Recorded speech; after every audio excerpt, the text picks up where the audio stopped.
In the quiet halls of the world's museums lie secrets that humanity would prefer to forget. 20 artifacts from the past have disappeared from view, been banned, or hidden from public view. Some disappeared without a trace during wars and cataclysms.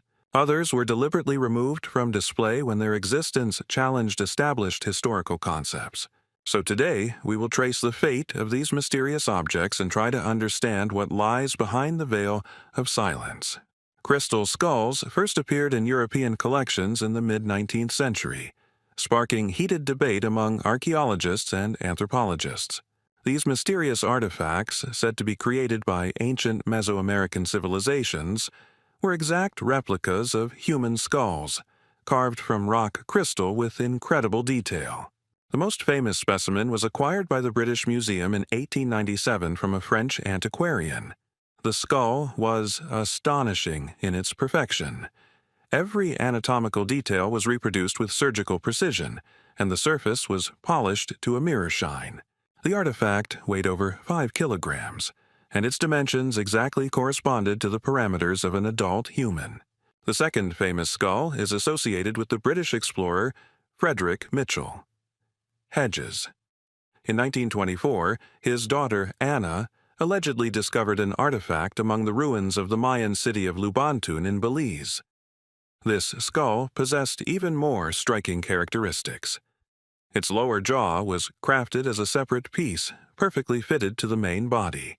The indigenous peoples of Central America truly revered crystal as a sacred material. In Mayan and Aztec cosmology, the transparent stone symbolized purity of spirit and a connection with the otherworldly realm. Priests used crystal mirrors for ritual ceremonies, and rulers adorned their tiaras and scepters with them. However, archaeological excavations in the region have not yielded any evidence of the existence of crystal skulls in pre-Columbian cultures.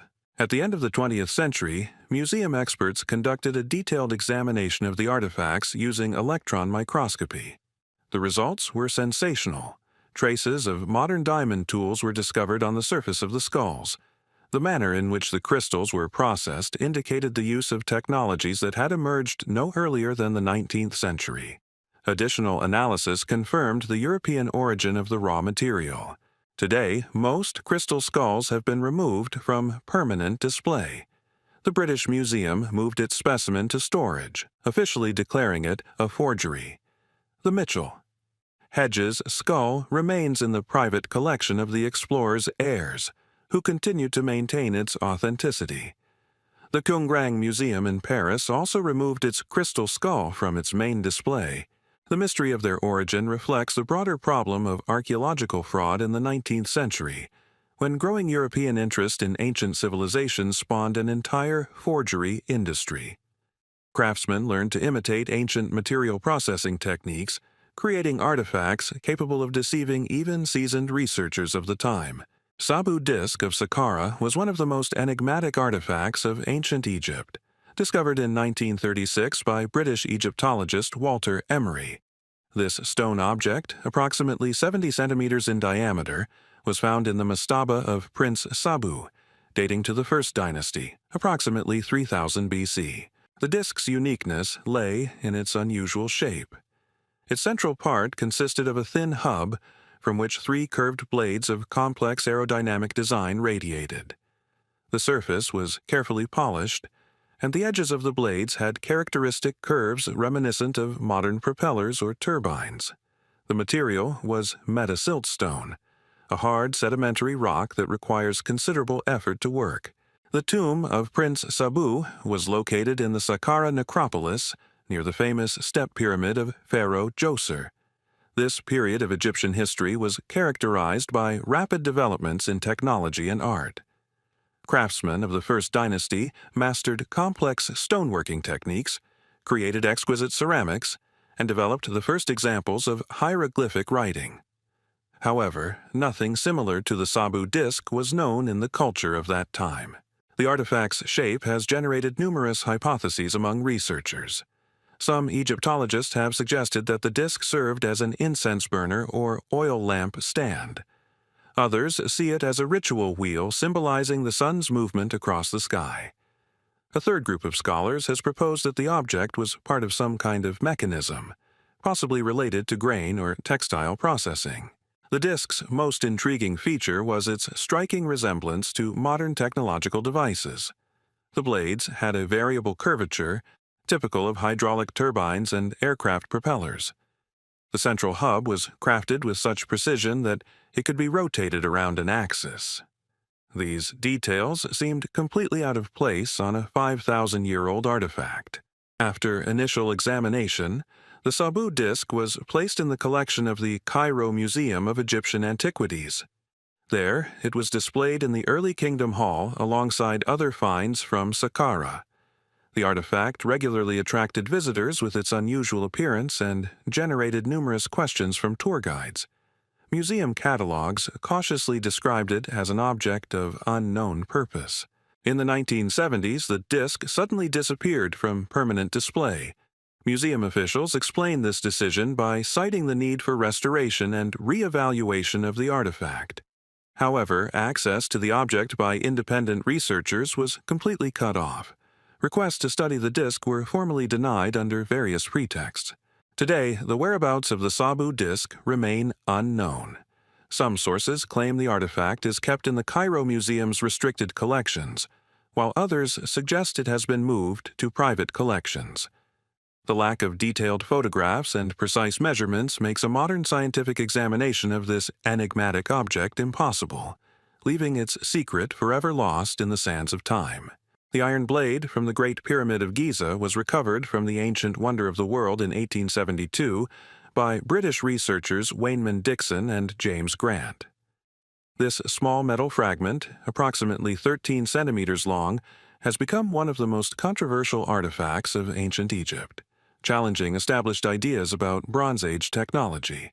The discovery was made in the southern ventilation shaft of the Queen's Chamber, approximately 60 meters above the base of the pyramid. The narrow channel, measuring 20 by 20 centimeters, had long been considered inaccessible to exploration. Dixon managed to penetrate the shaft using specially crafted tools and discovered three mysterious objects: an iron blade, a copper hook, and a granite ball. The Great Pyramid of Giza was built around 2580 BC during the 4th dynasty of the Old Kingdom. This period was characterized by the highest levels of architectural and engineering development, but iron remained a virtually unknown material. Egyptians of that era worked with copper, bronze, and gold, but ironwork only appeared in the Nile Valley in the 1st millennium BC. A chemical analysis of the blade, conducted at the end of the 20th century, revealed the alloy's unusual composition. The nickel content exceeded 7%, characteristic of meteoric iron. Such a concentration is rare in terrestrial ores, but is typical of celestial bodies. The ancient Egyptians were indeed aware of meteorite falls and considered celestial iron a sacred material, calling it the metal of the gods. The shape of the object also raised questions among researchers. The blade bore characteristic signs of deliberate processing: a sharpened edge, a tang tapering toward the handle, and traces of forging. This indicated advanced metalworking skills, which, according to the official chronology, did not yet exist during the pyramid's construction period. Perhaps the craftsmen of the 4th dynasty possessed secret ironworking techniques. The context of the find added further significance to the artifact. The pyramid's ventilation shafts served not only practical but also religious purposes. They were aligned with specific stars and constellations that played an important role in Egyptian cosmology. The placement of the iron blade in this sacred space indicated its ritual function, possibly related to the pharaoh's journey to the afterlife. Following initial examination, the blade entered the collection of the British Museum in London, where it was displayed in the Egyptian Hall. However, interest in the artifact gradually waned, and it was moved to storage. In the mid-20th century, the object was temporarily loaned to the University of Manchester for study, but its trace was subsequently lost in the museum's records.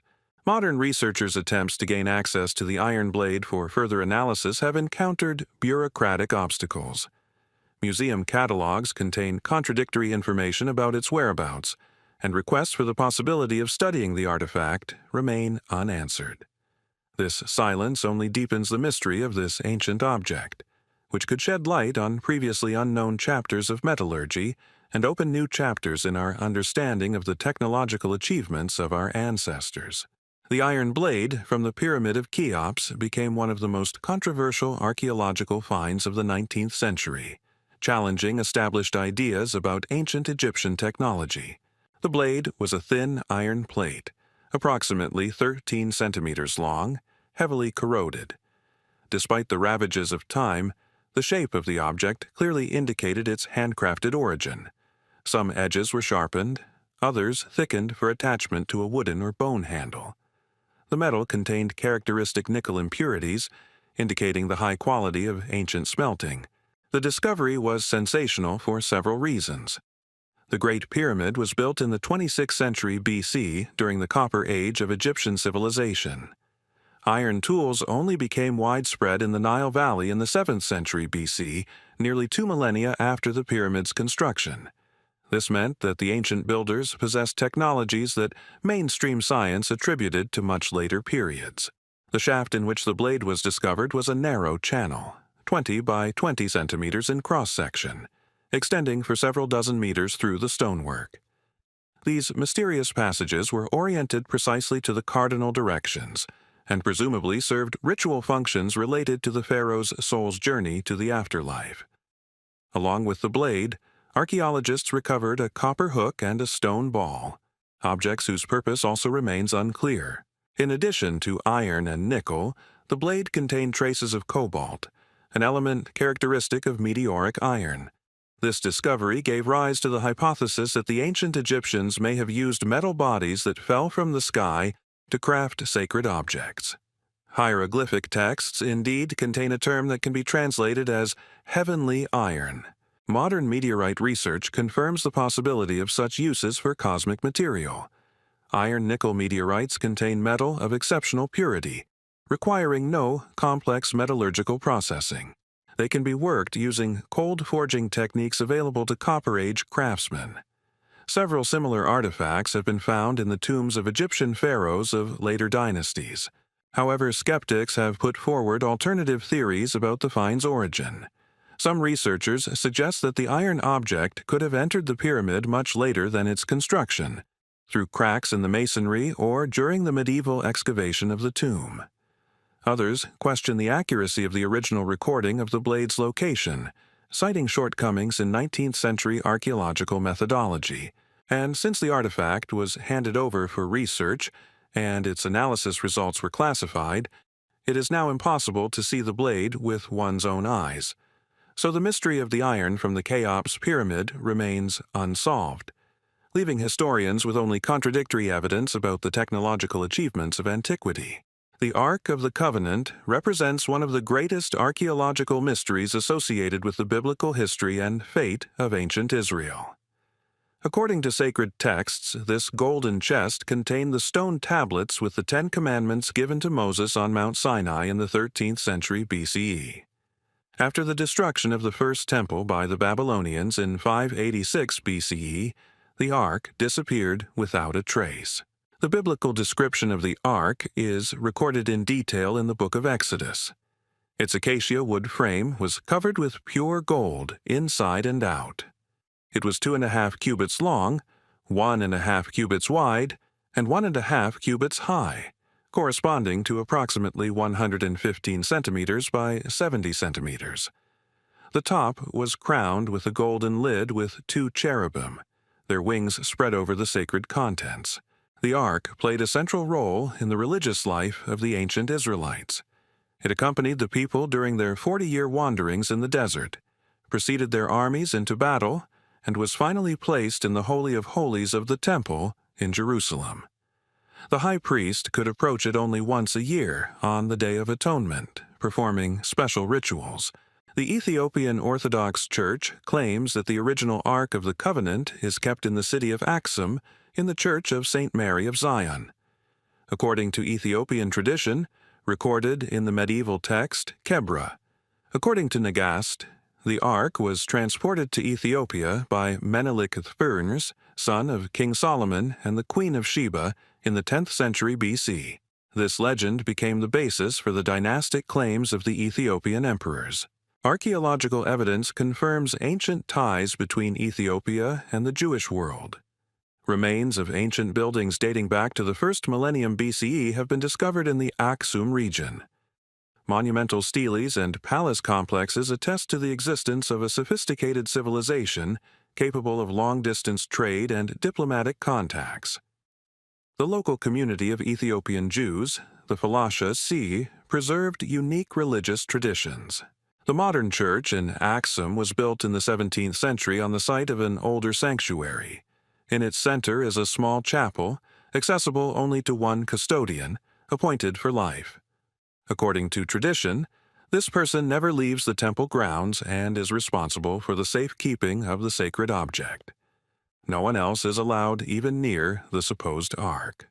Attempts at an independent examination of the Aksumite relic have been consistently rejected by church authorities.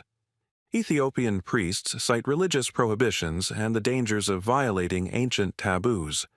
Rare descriptions by eyewitnesses granted permission to enter the chapel speak of a wooden box covered with cloth, but detailed information is lacking. The scientific community views the Ethiopian claims with cautious skepticism. The lack of documentary evidence of the ark's movement in ancient times and the impossibility of archaeological research make verification impossible. Nevertheless, centuries-old tradition and the deep faith of the local population keep this mystery alive, turning Aksum into a pilgrimage site for biblical relic seekers from around the world. The Book of Thoth was considered the most dangerous and powerful magical text in ancient Egypt, supposedly containing the secret knowledge of the god of wisdom and writing. According to the Chester Beatty Papyrus, dating from the New Kingdom, this book was written by Thoth himself and contained spells of incredible power. Priests warned that reading it could bring both unlimited power and inevitable death. The cult of Thoth flourished in ancient Egypt for 3 millennia. This ibis-headed god was considered the patron of scribes, judges, and magicians, the lord of time, and the guardian of divine secrets. The main center of his worship was the city of Hermopolis in Middle Egypt, home to a majestic temple containing a vast library. It was there, according to legend, that the original text of the Forbidden Book was kept. Egyptian sources contain numerous warnings about the mortal danger of the Book of Thoth. The West Scar Papyrus tells the story of Prince Setna, who dared to read the sacred text and incurred a curse. A demotic text from Memphis describes the death of an entire priestly family who dared to study forbidden spells. These legends created an aura of mystical terror around the legendary manuscript. Actual traces of such texts are found in Egyptian tombs from the Hellenistic period. Archaeologists have found papyri containing magical formulas attributed to Thoth in the tombs of priests and aristocrats. These documents contain complex ritual instructions, astrological calculations, and spells for travel to the afterlife. However, none of the discovered texts match the descriptions of the legendary book. The most intriguing discoveries come from excavations at Tun el Gabel, the necropolis of ancient Hermopolis. In the 1930s, a German expedition discovered an underground gallery there containing mummified ibises, the sacred birds of Thoth. Among the funerary offerings were papyrus scrolls in Demotic and Greek, containing fragments of Hermetic texts. Some of these documents were transferred to the Berlin Egyptian Museum, but part of the collection disappeared during World War II. A post-war inventory revealed the loss of several key papyri, including a fragment that German researchers tentatively identified as a possible part of the Book of Thoth. The documents may have been destroyed by bombing or removed by unknown persons. Modern Hermetic traditions continue to cite the existence of the complete text of the Book of Thoth. 19th and 20th century occultists have created numerous reconstructions of its supposed contents based on disparate ancient sources. However, these works represent creative interpretations rather than scholarly reconstructions of the ancient text. The search for the authentic Book of Thoth is complicated by the fact that many Egyptian papyri remain undeciphered and unpublished. Thousands of documents await study in the vaults of the world's largest museums. Perhaps hidden among them are fragments of the very text the ancient Egyptians considered too dangerous for ordinary mortals. The mystery remains unsolved, shrouded in the silence of centuries and the fear of forbidden knowledge. The Voynich manuscript is one of the most enigmatic texts in human history, written in an unknown language with unidentified symbols in the early 15th century. This illuminated manuscript, consisting of 240 parchment pages, was long kept in private collections before coming to the attention of the scholarly community. Today, it resides in the Bainica Library at Yale University, but access to it is strictly restricted. The first documented mentions of the manuscript date back to the late 16th century, when it was in the collection of Emperor Rudolf II in Prague. This monarch was renowned for his interest in the occult sciences and amassed one of the richest collections of alchemical and astrological texts. After the fall of the Habsburg dynasty, the manuscript passed to the Jesuits and then ended up in the order's Roman College. In 1912, the antiquarian Wilfried Voynich acquired the manuscript at a sale of Jesuit property at the Italian Villa Mondragone.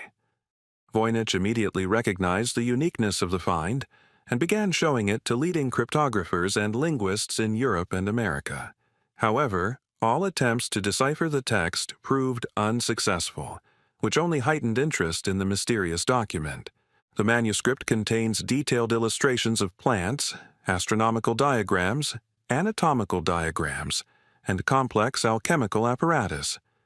The botanical sections depict unknown species of flora with fantastic root systems and unusual fruits. The astronomical pages show constellations and planetary cycles that do not correspond to traditional European or Arabic systems. Biological diagrams depict female figures in mysterious vessels and tubes. Radiocarbon dating of the parchment, conducted in 2009, confirmed the manuscript's date to the early 15th century.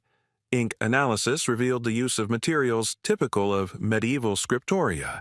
However, statistical analysis of the text revealed structures not characteristic of any known language of the period. The frequency of symbols and their combinations suggest either an artificial language or a complex encryption system. 21st century computer methods have also failed to decipher the code. Machine learning algorithms capable of cracking historical ciphers proved powerless against the Voynich text. Some researchers have suggested that the manuscript is a hoax created to deceive collectors. Others believe it is the product of a mental disorder or religious ecstasy. Parallel to the Voynich manuscript, there are other undeciphered texts to which access is also restricted. The Codex Seraphinus, created by an Italian artist in the 20th century, exhibits a similar structure of fantastical language and imagery. Some medieval alchemical manuscripts in private collections remain inaccessible for study due to the owner's demands for confidentiality. The Vatican Apostolic Library contains a wealth of encrypted documents, many of which have never been published.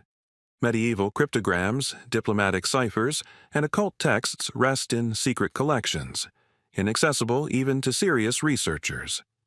Official requests to study such materials are often denied under the pretext of protecting cultural heritage or security concerns, leaving many intellectual mysteries of the past forever hidden from humanity. The Antikythera mechanism was recovered by Greek pearl divers from an ancient shipwreck off the coast of Antikythera Island in 1901. This bronze artifact, dating to the 1st century BC, was revealed to be a sophisticated astronomical computing device, the technological level of which was unparalleled in the ancient world. However, a significant portion of the mechanism has been lost, and the fate of the missing fragments remains a mystery. The sunken vessel was a veritable treasure trove of ancient art and science. In addition to the mechanism, archaeologists recovered marble statues, bronze sculptures, ceramic vessels, and jewelry. The cargo revealed trade links between the Greek islands, Asia Minor, and Rome during the Hellenistic Wars. The ship likely carried luxury goods and scientific instruments for the Roman aristocracy. The initial finds arrived at the National Archaeological Museum in Athens, where they remained neglected for a long time. It wasn't until the 1950s that British physicist Derek de Solla Price conducted a detailed study of the corroded bronze fragments. X-rays revealed a complex system of interconnected gears, dials, and pointers. A reconstruction of the mechanism revealed its astonishing complexity. The device contained no fewer than 37 bronze gears of varying diameters, connected in differential gears. The front and rear panels were covered with ancient Greek inscriptions containing operating instructions and astronomical data. The mechanism could predict the positions of the sun, moon, and planets decades in advance. Modern research using computed tomography has revealed even more astonishing details. The device accounted for the irregularities of the lunar orbit, predicted solar and lunar eclipses, and tracked the 4-year cycles of the Olympic Games. The level of mathematical and engineering knowledge embodied in the mechanism was considered unattainable in antiquity and only appeared in Europe in the 14th century. However, the surviving fragments are only a third of the device's original size. Seawater and time have destroyed a significant portion of the bronze components, leaving many unanswered questions. Researchers speculate that additional dials existed to display the movements of the planets Mars, Jupiter, and Saturn. The mechanism may have had even more complex functions than has been ascertained. The search for missing pieces continued at the shipwreck site throughout the 20th century. French explorer Jacques Cousteau organized several expeditions to Antikythera, but discovered only small fragments of bronze of unknown origin. The seabed was thoroughly surveyed with metal detectors and underwater robots, but no significant finds were made. There is a theory that part of the mechanism was secretly removed by the first explorers and found its way into private collections. In the early 20th century, archaeological oversight was less strict, and valuable artifacts often disappeared from official excavations.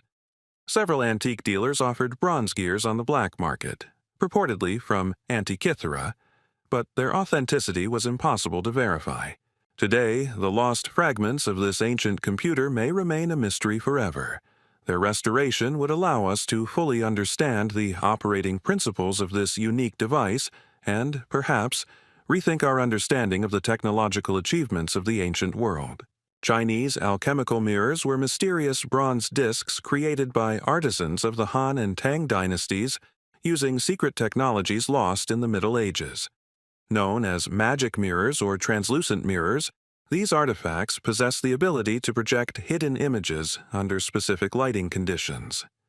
Chinese alchemists ascribed mystical properties to them and warned of the deadly danger of their improper use.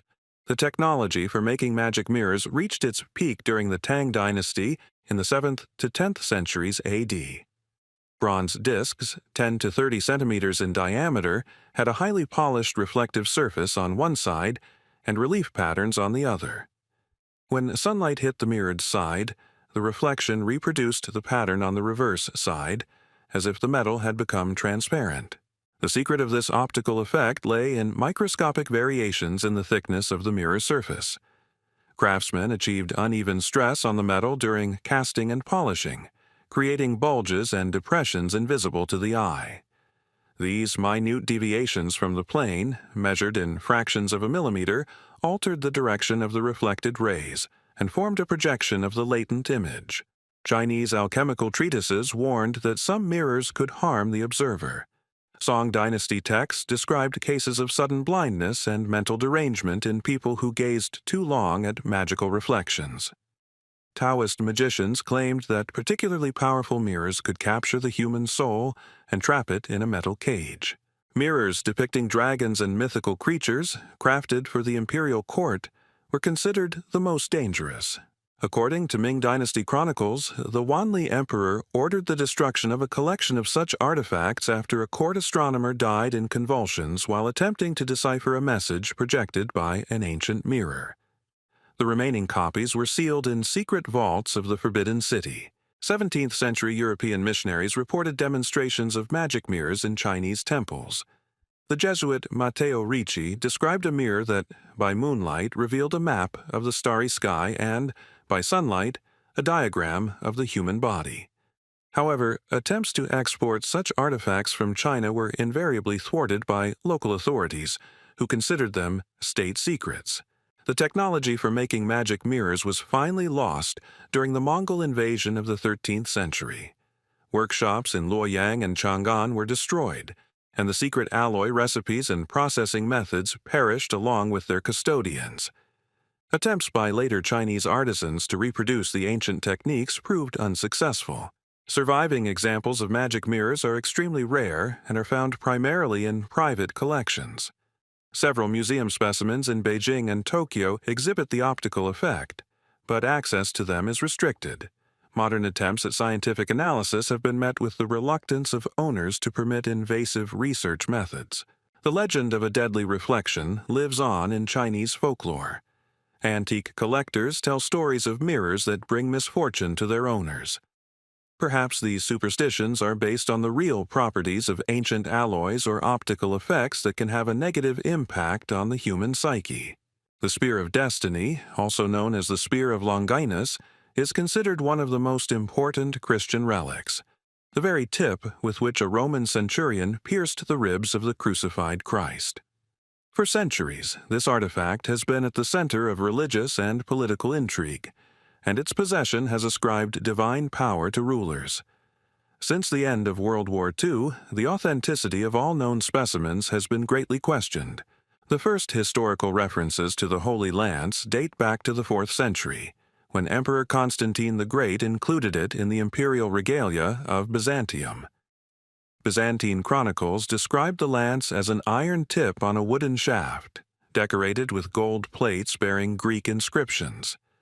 The relic was kept in Hagia Sophia and was brought out only during the most important coronation ceremonies.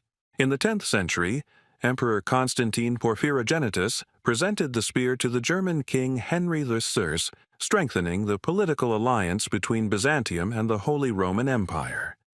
From that moment on, possession of the spear became a symbol of imperial power in Europe. Otto the Great, Frederick Barbarossa, and other rulers considered it a guarantee of their military victories and divine protection. The spear remained for centuries in the Habsburg treasury in Vienna, where it was studied by theologians and historians. In the 19th century, Austrian researchers conducted the first scientific analysis of the relic. Metallographic analysis revealed that the spearhead was forged in the early Middle Ages, not the Roman era. Furthermore, a nail was found embedded in the center of the blade, which local tradition believed to be one of the crucifixion nails. In March 1938, immediately after the Anschluss of Austria, Adolf Hitler personally arrived in Vienna to inspect the imperial regalia. Nazi ideologists, fascinated by occult theories, attached particular importance to the possession of ancient artifacts of power. The Spear of Destiny was ceremoniously transported to Nuremberg and placed in a specially constructed vault beneath St. Catherine's Church. German scientists conducted secret research on the spear, attempting to substantiate its magical properties using pseudoscientific methods. The experiments included spectral analysis of the metal, studies of its radioactivity, and even attempts to detect traces of human blood. The results of these studies remained classified and were possibly destroyed at the end of the war. On April 30, 1945, the day Hitler committed suicide, American troops captured Nuremberg and discovered a cache of regalia. General George Patton personally witnessed the opening of the underground vault. However, the spear found there differed significantly from pre-war photographs of the Viennese original. It had a different tip and different decorative elements. Post-war forensic analysis revealed that Nuremberg held a masterful replica crafted by German artisans. The fate of the original spear remains unknown. It may have been secretly smuggled out in the final days of the war or hidden in one of the many Nazi hiding places. Some researchers speculate that the relic may have been transported to South America along with other treasures of the Third Reich.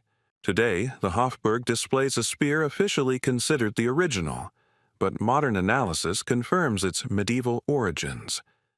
The true fate of this ancient relic, if it ever existed, was lost in the chaos of war, leaving only legends of mystical power and the curse that befalls those who lose the sacred spear. The Gospel of Judas is one of the most controversial early Christian texts, discovered in the Egyptian desert in the second half of the 20th century.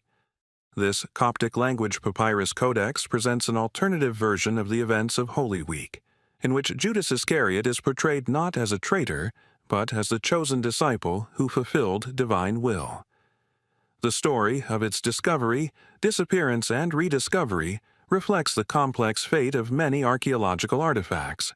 The manuscript was discovered in 1970 by Egyptian farmers in a limestone cave near the city of El Minya in Middle Egypt.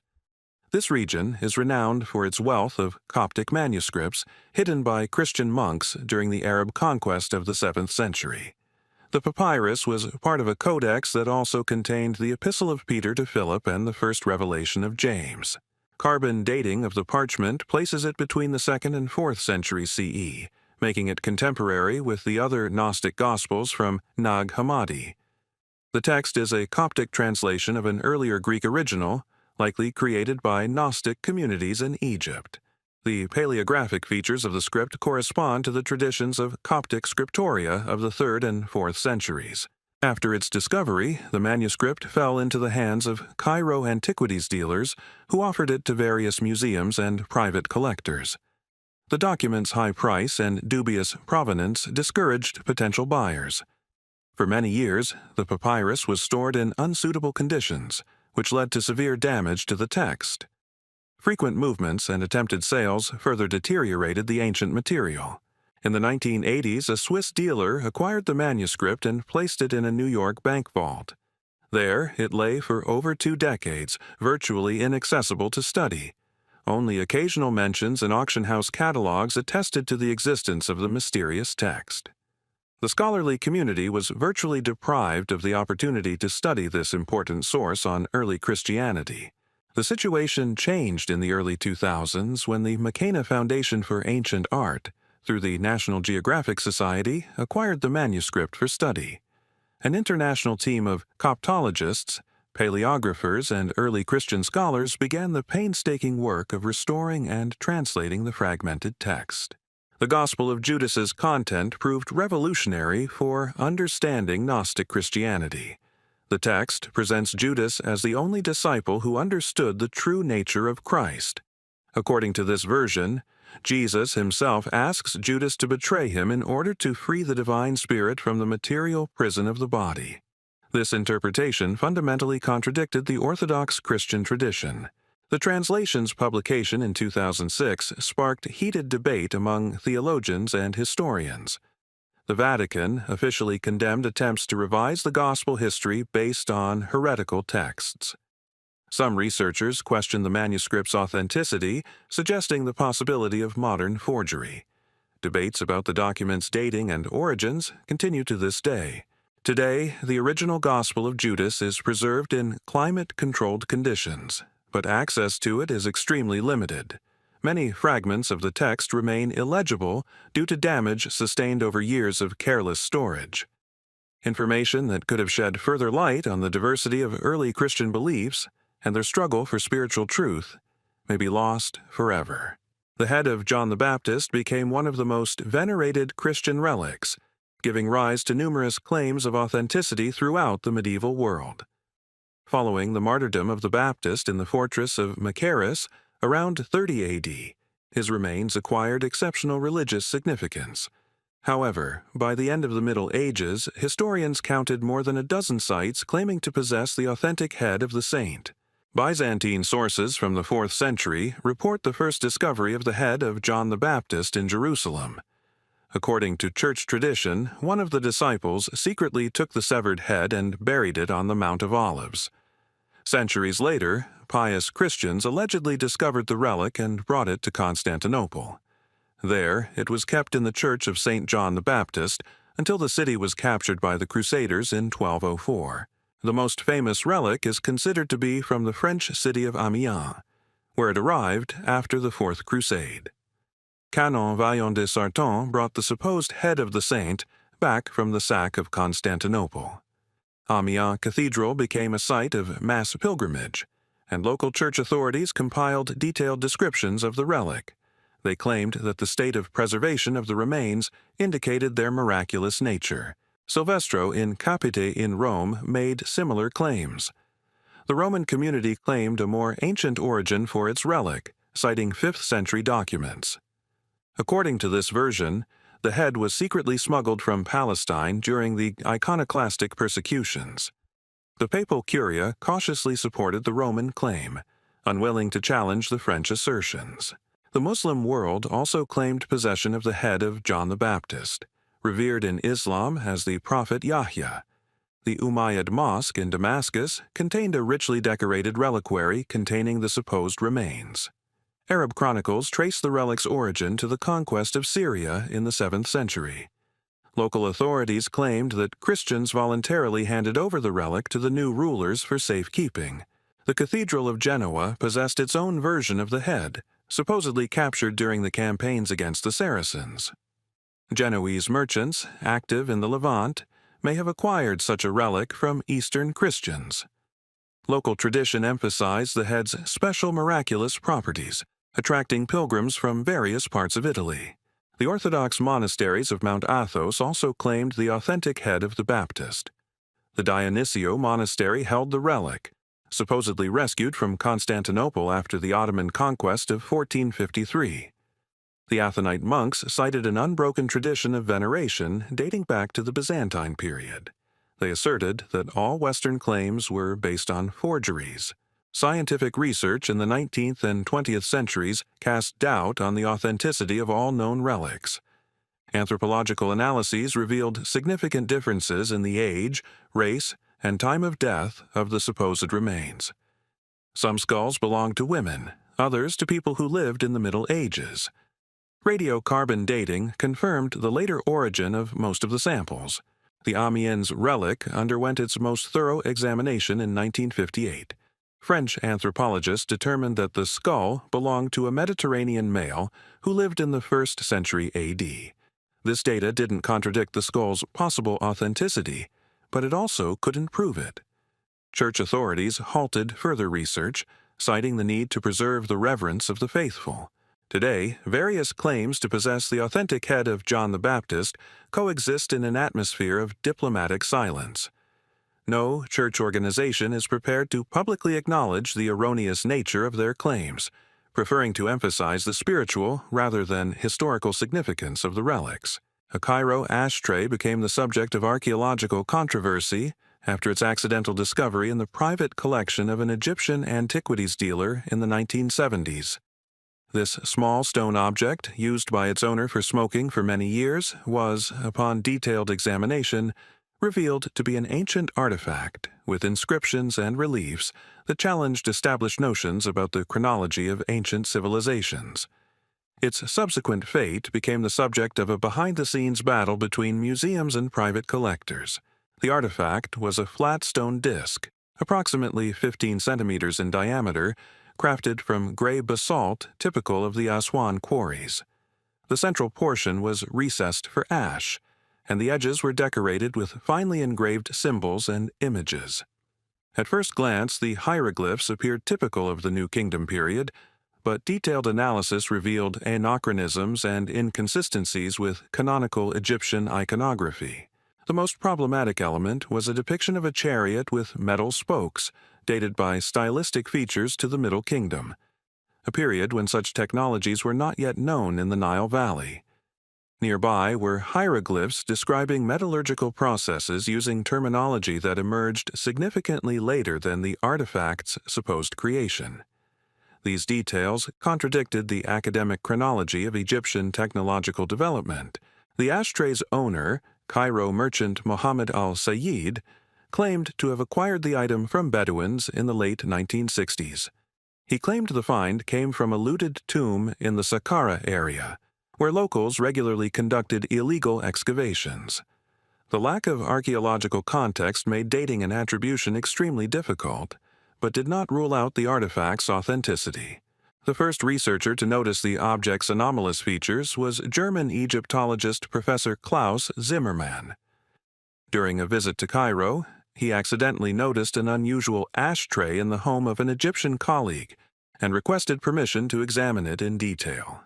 A preliminary analysis of the carving and patina of the stone confirmed the artifact's ancient origin, but raised serious questions about the accuracy of modern Egyptian chronology. Zimmermann published a brief note about the find in a specialized German journal, sparking a heated debate among Egyptologists. Conservative scholars rejected the possibility of revising the chronology based on a single find of dubious origin. Proponents of revisionist theories, on the contrary, saw the ashtray as confirmation of their hypotheses about the earlier development of technology in the ancient world. International interest in the artifact attracted the attention of Egyptian authorities, who demanded that it be transferred to the state collection as a national cultural treasure. Al-Sayed initially agreed to sell it to the Cairo Museum, but then suddenly changed his mind, claiming the ashtray had been stolen by unknown individuals. A police investigation yielded no results, and the dealer soon left Egypt. Rumors of a mysterious artifact appearing on the international antiques market circulated throughout the 1980s. Several European dealers claimed to have been offered a stone ashtray bearing unusual Egyptian inscriptions. However, the authenticity of these reports was impossible to verify, as none of the potential buyers decided to purchase the controversial item. Today, the whereabouts of the Cairo ashtray remain unknown. It may be in a private collection whose owner prefers to remain anonymous due to the artifact's dubious origins. Or perhaps the item was destroyed by the dealer himself, fearing an international scandal. Either way, the disappearance of this small stone disc has deprived science of the opportunity to solve a mystery that could change our understanding of ancient Egyptian civilization. Archimedes' technologies disappeared from historical records after the destruction of the Library of Alexandria, leaving only fragmentary references to the revolutionary inventions of the great Syracusan scholar. Archimedes of Syracuse, who lived in the 3rd century BC, created not only the theoretical foundations of mechanics and hydrostatics but also practical devices that surpassed the technological level of his time. Many of his drawings and descriptions of machines were lost forever, taking with them the secrets of ancient engineering. Archimedes' most famous military invention was the burning mirrors used in the defense of Syracuse against the Roman fleet in 214 BC.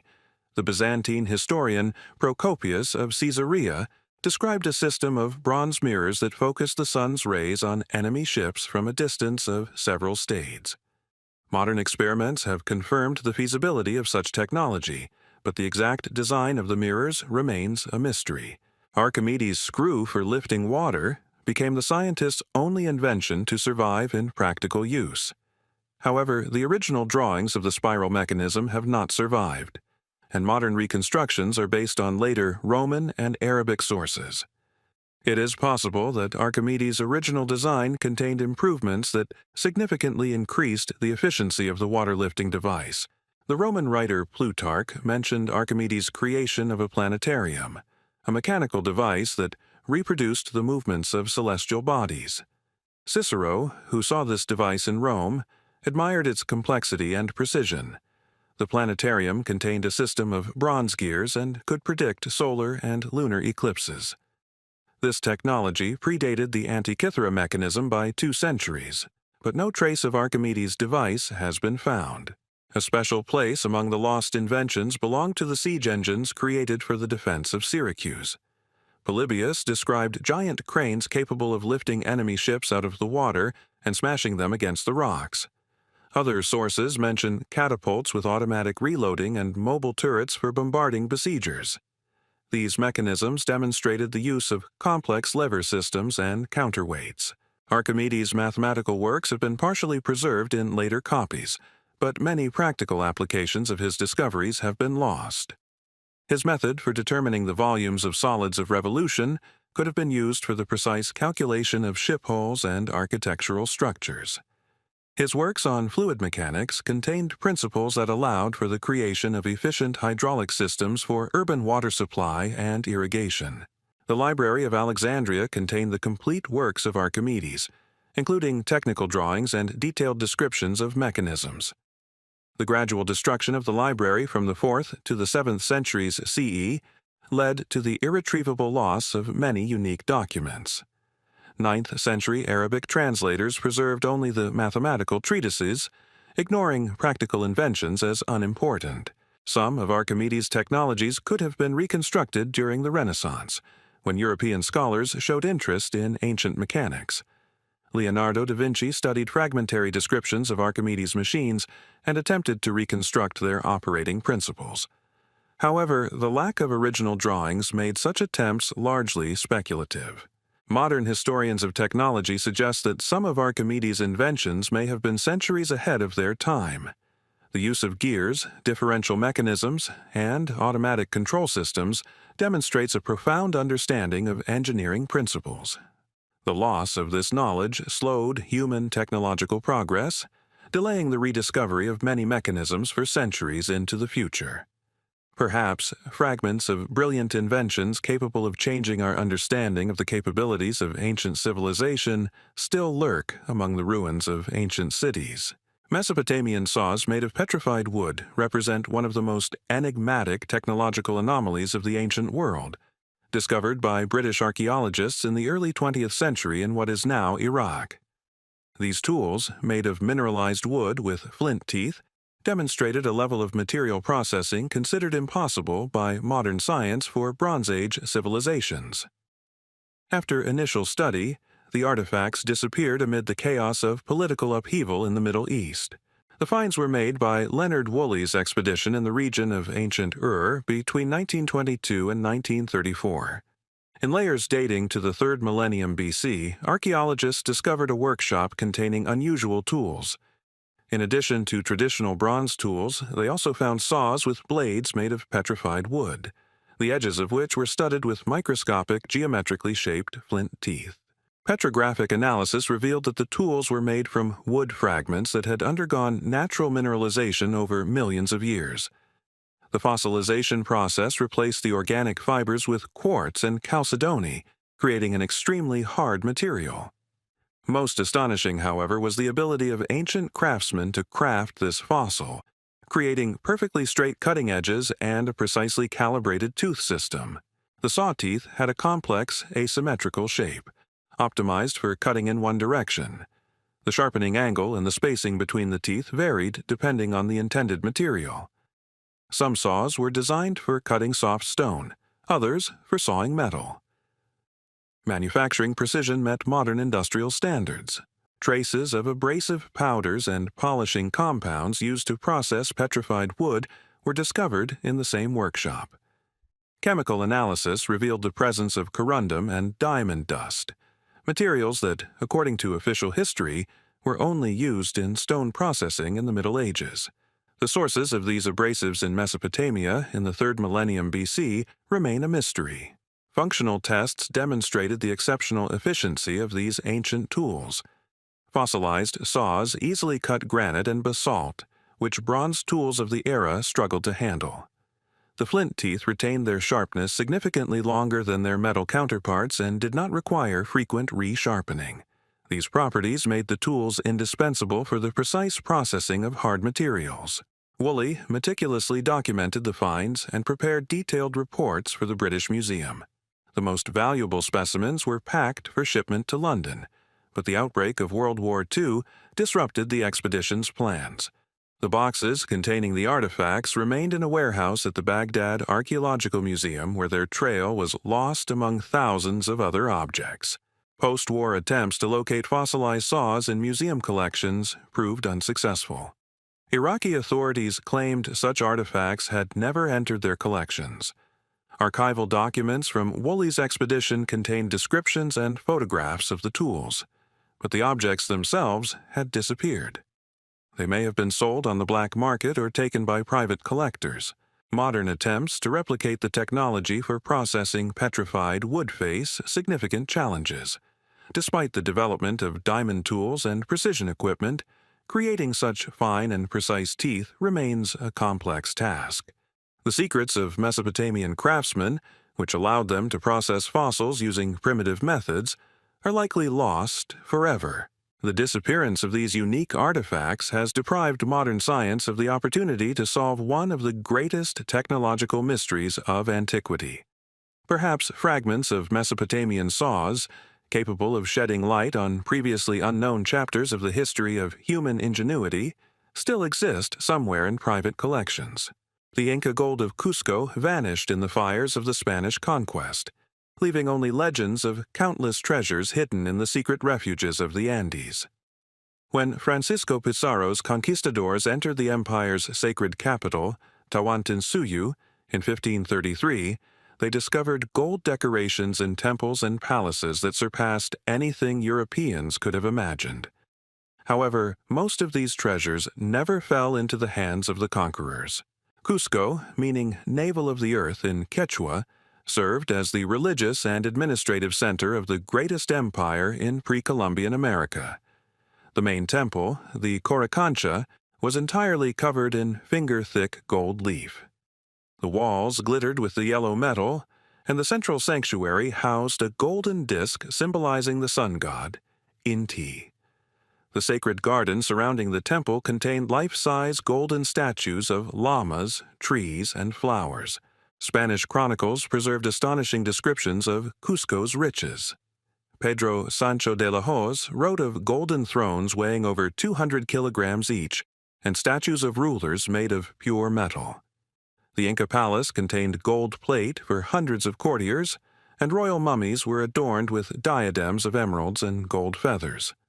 The total value of the treasures was estimated by contemporaries at millions of pesos. The Incas did not regard gold as a medium of exchange, but rather attached it exclusively to religious significance. The yellow metal was considered the sweat of the sun god, and silver the tears of the moon goddess.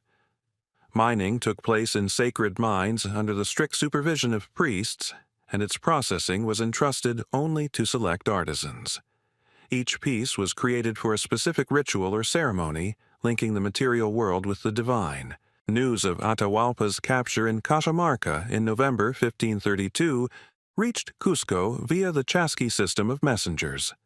Priests and military leaders immediately began evacuating the most valuable objects from the temples and palaces. Golden statues were dismantled, sacred discs were removed from the walls, and ritual utensils were packed into lamatas, traditional woven bags. Caravans of llamas carrying treasures set off in various directions along mountain trails known only to the initiated.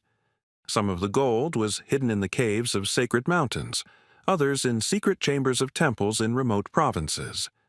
The most valuable objects associated with ancestor worship were transported to the inaccessible regions of Antisuyu, the eastern part of the empire, covered in impenetrable jungle. When the Spaniards reached Cusco in November 1533, they discovered only a fraction of the expected riches. The Coricancha had been partially looted by the inhabitants themselves, and many palaces stood empty. The conquistadors seized approximately 24 tons of gold, but this amount did not match the descriptions of the Inca capital's countless treasures. Torture and interrogation of local nobles failed to produce the expected results. The Incas preferred death to betraying sacred secrets. Only a few minor caches were discovered by the Spaniards in the first decades after the conquest. The bulk of the hidden gold remained in the mountains, guarded by the silence of the last guardians of ancient traditions. The search for Cusco's treasure continued for centuries. Spanish colonial authorities organized regular expeditions into the Andes, using native guides and archival documents. In the 18th century, Jesuits compiled maps of suspected gold locations based on the testimony of converted Indians. However, systematic searches yielded no significant results. In the 19th and 20th centuries, the Republican governments of Peru and Bolivia issued numerous concessions to search for Incan treasures.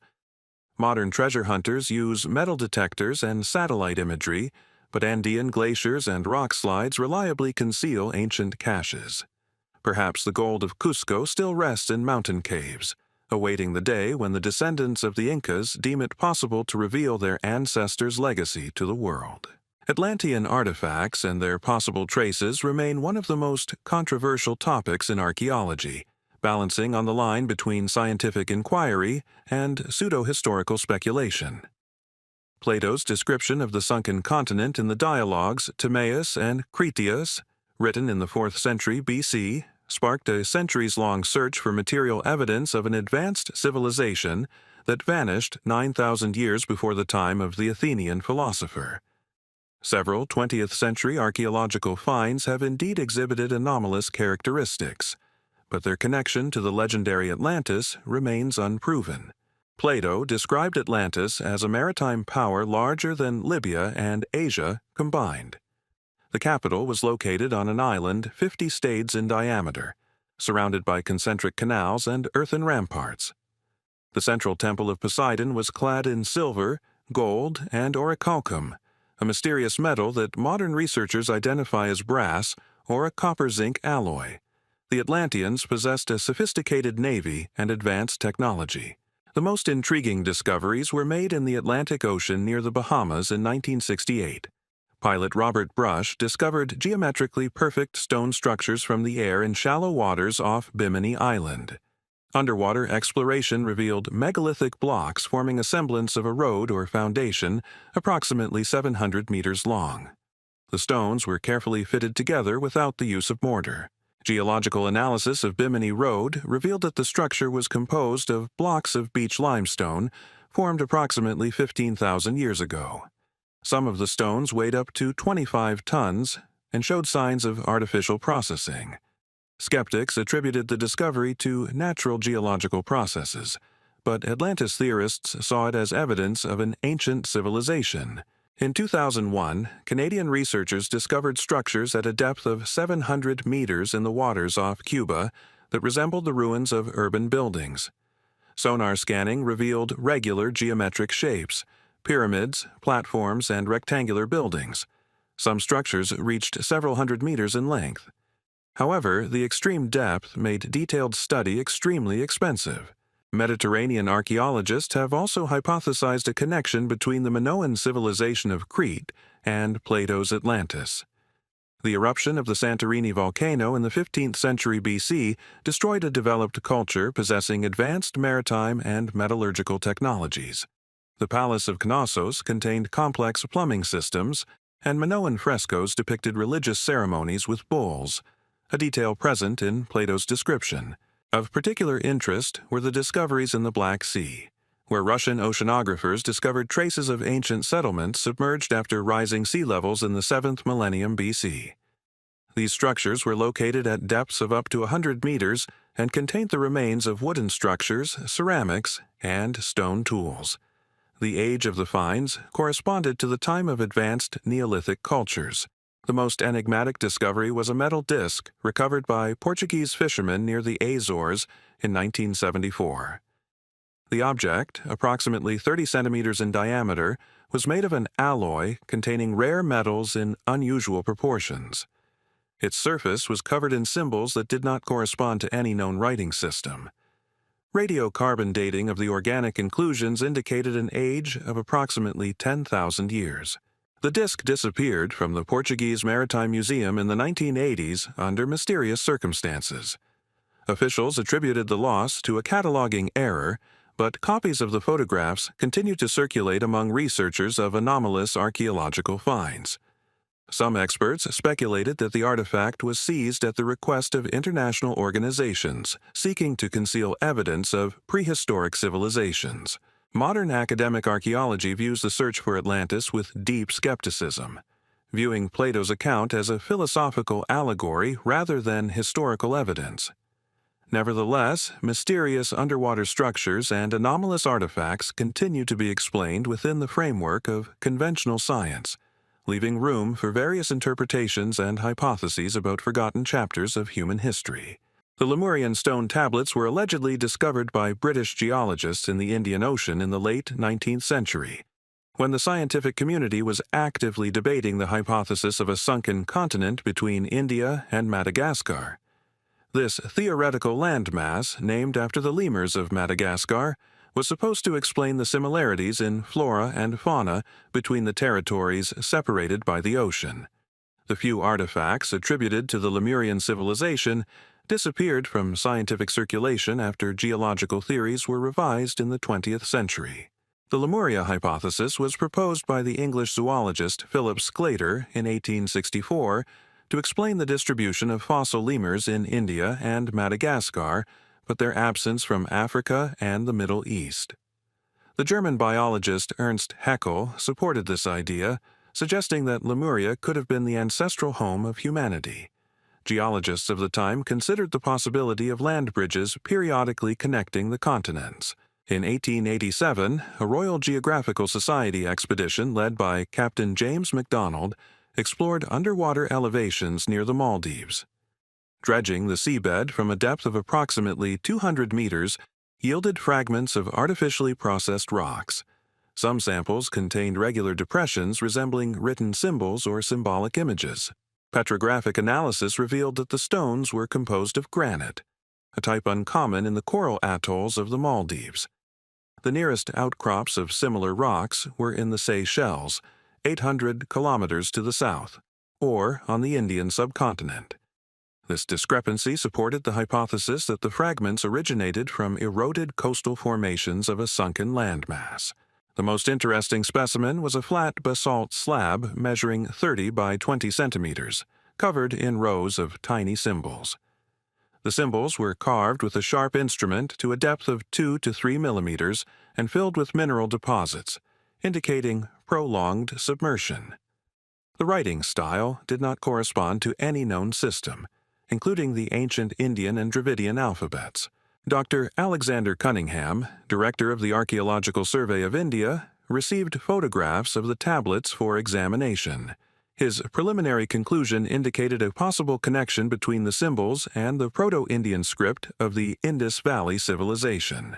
However, the lack of archaeological context made dating and interpretation extremely difficult. Cunningham recommended continuing the search for similar artifacts. MacDonald's collection arrived at the Natural History Museum in London, where it was displayed in a hall of geological curiosities. Public interest in the finds was low, as the scientific community focused on more obvious archaeological discoveries in Egypt and Mesopotamia. The stone fragments from the Indian Ocean were viewed as curiosities, not worthy of serious study. The situation changed in the 20th century with the development of plate tectonics. New geological data revealed that the Indian Ocean never contained large continental masses capable of supporting an advanced civilization. The Lemurian hypothesis was dismissed as scientifically untenable. Consequently, interest in artifacts associated with it completely disappeared. During a reorganization of museum holdings in the 1950s, the Lemurian tablet collection was transferred to storage and then removed from the catalogs. The official explanation for this decision was a reassessment of the exhibit's scientific value in light of new geological theories. However, some researchers have suggested that the artifacts were removed for reasons unrelated to their authenticity. Attempts by modern enthusiasts to locate Lemurian tablets in the archives of British museums have been unsuccessful. Administrative records contain contradictory information about the fate of the MacDonald collection. It's possible the stone fragments were donated to private collections or destroyed as having no scientific value. Thus disappeared the last material traces of a hypothetical civilization whose existence modern science considers impossible. Artifacts from the continent of Mu became the subject of pseudo-archaeological research after the publication of the works of British Colonel James Churchward in the early 20th century. Churchward claimed to have discovered ancient tablets in Tibet describing an advanced Pacific civilization that perished 12,000 years ago as a result of a catastrophic earthquake. Several artifacts from the Polynesian islands and the American coast were interpreted as possible traces of this hypothetical culture, but subsequently disappeared from scientific circulation. The continent of Mu, according to Churchward's theory, stretched from Hawaii to Easter Island and from the Marquesas Islands to Fiji. This gigantic landmass was supposedly inhabited by a highly advanced civilization that mastered the secrets of aviation, atomic energy, and telepathic communication. The capital was located in the area of today's Tuamotu archipelago, and the population exceeded 64 million. The inhabitants of Mu established colonies in Egypt, India, and Central America. The most famous artifact attributed to the Mu civilization was a 30-centimeter diameter golden disc discovered by Mexican archaeologist José López in the ruins of the Mayan city of Palenque in 1923. The object contained spiral patterns and symbols that did not correspond to classical Mayan iconography. The central portion of the disc was decorated with an image of a sun with radiating rays, surrounded by wavy lines symbolizing water. Chemical analysis of the gold disc revealed an unusual alloy composition with high levels of platinum and iridium, metals rarely used by pre-Columbian American civilizations. The manufacturing technique involved high-temperature smelting, exceeding the capabilities of traditional Mayan metallurgy. These features have intrigued proponents of theories of ancient astronauts and lost civilizations. In Polynesia, the French ethnographer Pierre Lacroix collected a collection of stone tablets from the island of Nuku Hiva in the Marquesas archipelago. Locals called them ancestral texts and claimed that the symbols described the history of a great land that had sunk beneath the sea. The writing system did not correspond to known Polynesian systems, including the Rongorongo of Easter Island. Some signs resembled Indus Valley hieroglyphs or the Cretan linear script. Radiocarbon dating of organic inclusions in the stone tablets indicated an age of approximately 3,000 years, coinciding with the period of Polynesian colonization of the Pacific Ocean. However, the stylistic features of the writing and the mythological themes of the images pointed to more ancient roots of the tradition. It is possible that the tablets were later copies of lost originals. Yonaguni Formation near Okinawa. These objects were recovered from a depth of 25 meters in the 1980s. The vessels were unusually shaped and decorated with geometric patterns uncharacteristic of traditional Japanese ceramics. The age of the pieces was estimated at 8 to 10,000 years. Clay analysis revealed that the pottery was made of a material not found in the modern Ryukyu Islands. The nearest similar clay deposits were located on the continental shelf, which was submerged at the end of the last ice age. This supported the hypothesis of the existence of an ancient landmass in the western Pacific Ocean. All of these artifacts gradually disappeared from public view in the late 20th century. The Palenque gold disc disappeared from the National Museum of Anthropology in Mexico City during a reorganization of its exhibits.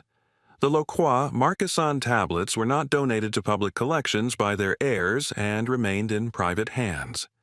The Yonaguni ceramics were confiscated by Japanese customs as illegally obtained archaeological treasures.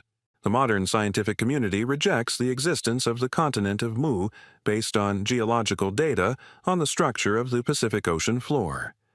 Tectonic plates have never contained large continental masses in this region. Accordingly, artifacts attributed to the Mu civilization are considered either forgeries or misinterpretations of objects from known cultures. The disappearance of these controversial artifacts deprived researchers of the opportunity to conduct modern analysis using precise dating and material composition methods. While some of the objects may have been of genuine scientific interest, their connection to the hypothetical continent of Mu remains unproven and highly questionable.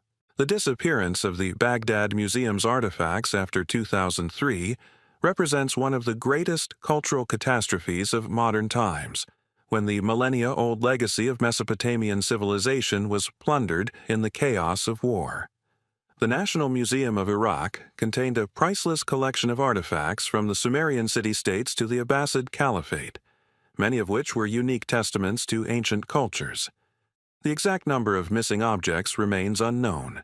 The Iraq Museum was founded in 1926 by British archaeologists and quickly became one of the leading repositories of Middle Eastern antiquities. The collection was formed through systematic excavations at Ur, Babylon, Nineveh, Mari, and other iconic sites. The Archaeological Discoveries Act required all key artifacts to remain in Iraq, leading to a concentration of unique items in the Baghdad collection. The most valuable exhibits were considered gold jewelry from the royal tombs of Ur, dating back to the 3rd millennium BC. The collection included diadems of Queen Puabi, gold warrior helmets, and ceremonial daggers with lapis lazuli handles. Assyrian reliefs from the palaces of Nineveh and Khorsabad demonstrated the supreme skill of ancient sculptors. Babylonian mathematical tablets contained unique texts on astronomy and algebra. Of particular scientific value was the library of cuneiform tablets, numbering over 100,000 documents.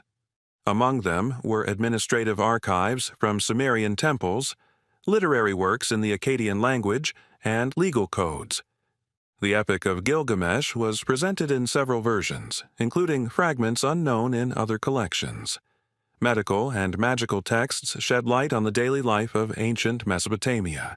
In anticipation of the military operation in 2003, museum staff took measures to protect the collection. The most valuable items were moved to the underground vaults of the Central Bank of Iraq, equipped with modern security systems.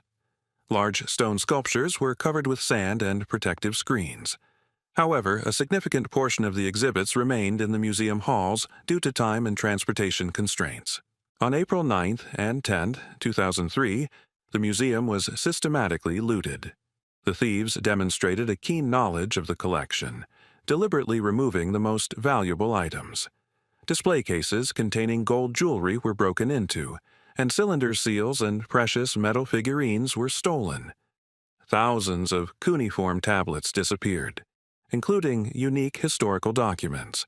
A subsequent inventory revealed the loss of approximately 15,000 items, although the exact figures varied among sources. Among the lost artifacts were a sacred vessel from Uruk dating back to the 4th millennium BC, a copper head of an Akkadian ruler, and a marble mask of a woman from Uruk.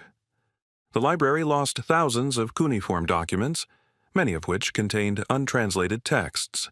International efforts to recover stolen artifacts have yielded limited results. U.S. military authorities launched an operation to intercept shipments of antiquities at Iraq's borders. Interpol added the stolen items to its international database of missing cultural property. Several hundred artifacts were returned through auction houses and private collectors. However, most of the missing items disappeared into the international antiques trade. Cuneiform tablets appeared at auctions in London and New York, disguised as items from old collections. Gold jewelry was refished or dismantled to conceal its origin. Many artifacts ended up in private collections, whose owners preferred to keep their acquisitions under wraps. The loss of scientific documentation was particularly painful. Along with the objects, excavation archives, photographs, and descriptions of the finds disappeared. Many artifacts lost their archaeological context, significantly reducing their scientific value. Research projects based on museum materials were interrupted for decades. 20 years later, the Baghdad collection remains incomplete. The museum has partially reopened, but many rooms remain empty.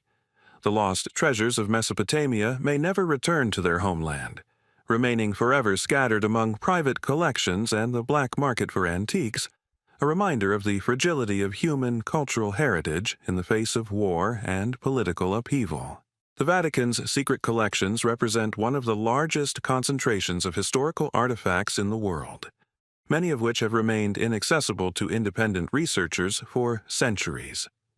The Apostolic Library and Secret Archives of the Holy See contain approximately 80,000 manuscripts, 1.5 million books, and countless documents spanning 2,000 years of Christian history. In addition to written sources, the Vatican's repositories conceal archaeological finds, works of art, and religious relics of inestimable scientific value. The history of the Vatican collections dates back to the 4th century, when Emperor Constantine the Great donated significant material resources to the Christian Church. Popes systematically collected manuscripts, saving them from barbarian invasions and iconoclastic movements. In the Middle Ages, monastic scriptoria throughout Europe sent copies of the most important texts to Rome. The Renaissance brought active archaeological research and the acquisition of ancient monuments. The officially accessible portion of the Vatican's holdings constitutes only a small fraction of the total collection.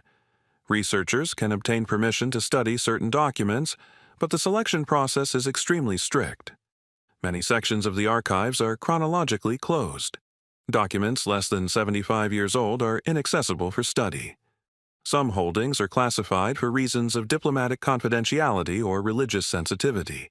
The Vatican's archaeological collection was formed through excavations in Roman catacombs, basilicas, and on the Vatican Hill itself. In the 16th century, fragments of the Constantinian Basilica of St. Peter's were discovered, including parts of the altar and mosaic floors. Underground excavations revealed a pagan necropolis dating from the 1st to 3rd centuries, with unique frescoes and inscriptions. Many of the finds have never been published and are kept in closed depositories. Of particular interest are relics whose origins are shrouded in mystery. The Vatican treasuries contain objects traditionally associated with Christ and the Apostles, but their authenticity has never been independently verified. These include fragments of the cross, the crown of thorns, the shroud of Turin, and numerous other artifacts revered by believers as authentic testimonies to the events of the Gospels. The library's collections contain unique manuscripts, the existence of which is known only from catalogs. The Codex Vaticanus, one of the oldest copies of the Bible from the 4th century, was long inaccessible for full study. Palimpsests, parchments with erased and rewritten texts, may conceal lost works of ancient literature. Modern multispectral imaging techniques could allow the restoration of erased texts, but access to such research is extremely limited. The secret archives contain diplomatic correspondence between popes and rulers of all eras. Documents from the Inquisition, trials against heretics and witches, and negotiations with Protestant churches all remain classified or only partially accessible. Materials on the history of Christianization in the Americas, Asia, and Africa could shed light on little-known cultural contacts, but most such documents are inaccessible to researchers. In the 20th century, the Vatican collections were enriched with archaeological finds from various regions of the world. The Catholic Church's missionary work contributed to the accumulation of artifacts from Latin America, China, India, and Africa. Many objects were donated by local communities or acquired through charitable activities. The scientific value of these collections remains unknown due to the lack of public access. Modern technology offers new opportunities for studying Vatican treasures, but church authorities remain cautious about independent research. Radiocarbon dating, X-ray photography, spectral analysis, and other methods could provide precise data on the age and origin of the disputed artifacts. However, such research is conducted exclusively by Vatican scientists under strict administration oversight. The question of fully opening the Vatican archives is periodically raised by historians and public figures. Opponents of secrecy cite the scholarly value of hidden documents and humanity's right to know its history. Church authorities emphasize the need to protect confidential information and gradually open the materials as they are studied by internal specialists. The Vatican's secret collections remain one of the last great mysteries in the field of historical heritage preservation. Perhaps hidden within their depths are discoveries that could change our understanding of the past.